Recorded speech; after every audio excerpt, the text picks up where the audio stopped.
have to want something so big that it wakes you up in the middle of the night. You have to want something so big that you think about it all the time. No matter what happens to you, it ain't over. It ain't over. Ain't no such a thing as over. As long as God wakes you up, that means he ain't through with you yet. You got a shot to correct it and get it right. Even when you lose, it's okay to lose, but you can't never get comfortable winning. If you complain about not having work-life balance, spend more time on vacationing and your family. It's super simple. Let your actions dictate instead of sitting there and feeling like you're not in control. And why? Because as Malcolm X said, the future belongs to those who prepare for it today. So if you don't put the work in today, if you don't do the unending, back-breaking work of developing yourself into something greater, the world is going to pass you by. The truth is that you are going to suffer. But the way to deal with suffering is accepting that suffering and then recognizing that it is suffering, accepting it, and then letting it sort of have its say, and then moving on.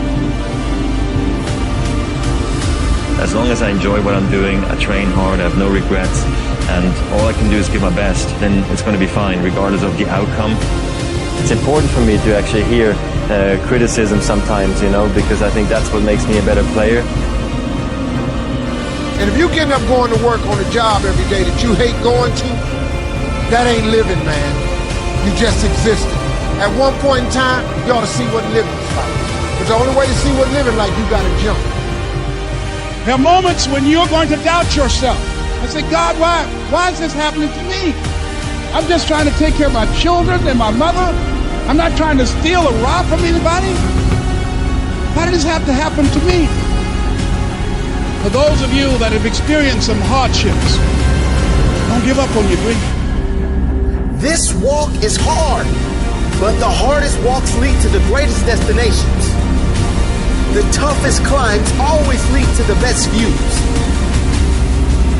It will be worth it in the end.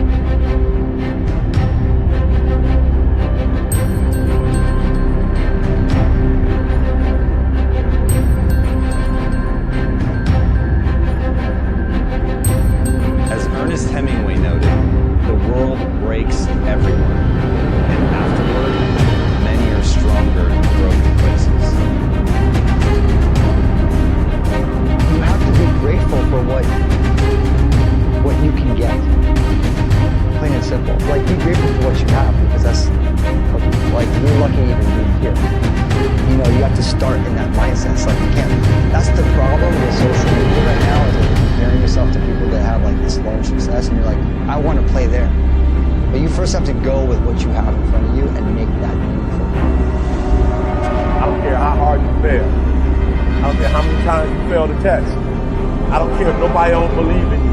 It only takes you believing in yourself to get this thing done. As long as you believe in you, you got the right mindset, you got the right attitude, you can have whatever you like. But if you fall, I need you to fall forward. I need you to fail forward. Every one of us who's a goal achiever sets goals, but very few people think about the obstacles that are there and them overcoming the obstacles. To understand the only difference between the possible and the impossible is your set of skills, a belief in yourself. Getting better is a hack or a trick or a one change that you need to make. That most of you say you want to be successful, but you don't want it bad. You just kind of want it. You don't want it bad and then you want to party. You don't want it as much as you want to be cool. Most of you don't want success as much as you want to sleep. We all have things that we're believing for, dreams that we want to accomplish, problems we're hoping will turn around. Maybe it's to see our family restored, lose some weight, break an addiction, to start our own business. But sometimes as it goes on, month after month, even year after year, we don't see anything changing. It's easy to get discouraged and think, it's never going to happen. This is as good as it gets. I'll just learn to live with it. We all go through disappointments, setbacks, loss. Pain is a part of life. It's easy to get discouraged, even bitter. Think, why is this happening to me? But my question is, why isn't everyone? To me, it comes down to the strategies that you use. There really isn't anything objectively good or bad. There isn't anything that happens to you that can't be overcome. There isn't anything that could happen to you. Anything. You can't afford not to be you. You can't afford just to go to work so you can get a check. You cannot afford not to see what your greatest is. You can't afford not to put your foot all the way down and see what you can get out of life. You can't afford not to be you. If you're still in the game, which means if you're in the game and there's still time in the game, still time left in the game, you can still win the game.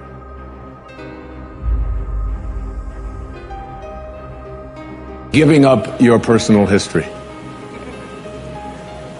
And I learned it from a man named Carlos Castaneda, who once said that one day, he said, I finally realized that I no longer needed a personal history. And just like drinking, he said, I gave it up. And that, and only that, has made all the difference in the world. You know the nice thing about giving up your personal history? Is that if you don't have a story, you don't have to live up to it. All of us have these bags of manure that we carry around with us called our past, and the people who have done things to us, and the events and the circumstances, all of this stuff that we use and we bond to, and we bond ourselves to these wounds of our past, and we identify ourselves on the basis of these wounds. And every once in a while we set it down and we reach in there and we smear it all over ourselves, and then we wonder, why does my life smell so bad? I don't understand this. When in fact, the now, this moment, merging yourself into the now, means that you may have been in a relationship. I had a woman from Holland who came over to see me, whose husband had left her after 25 years. She had 4 children, and she just had been on the verge of suicide. And she was losing weight, and she was depressed, and she was taking all kinds of drugs for it, and she was getting sicker and sicker because she just couldn't get over it. And she came to a book signing that I was doing at a bookstore down in Florida. And she said, you've got to say something to me. You've got to say something to me that will help me to get over this. And I told her this line. I said, give up your personal history. Merge yourself here, now, into this moment. And those 25 years are something, if you want to understand how to do it, think of your past as, oh, this hat. And this is your past.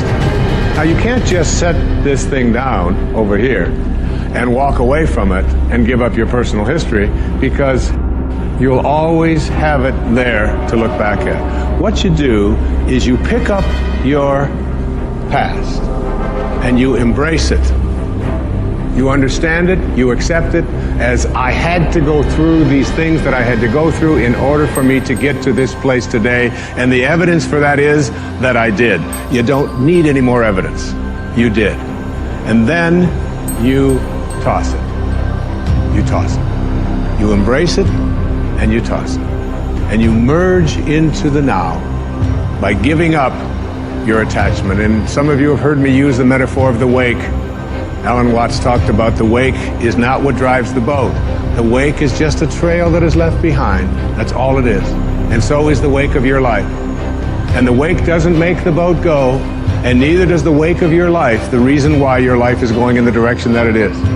The wake is a trail that is left behind, and it's an illusion to believe that it is the cause of your suffering or your struggles or your difficulty. Give it up.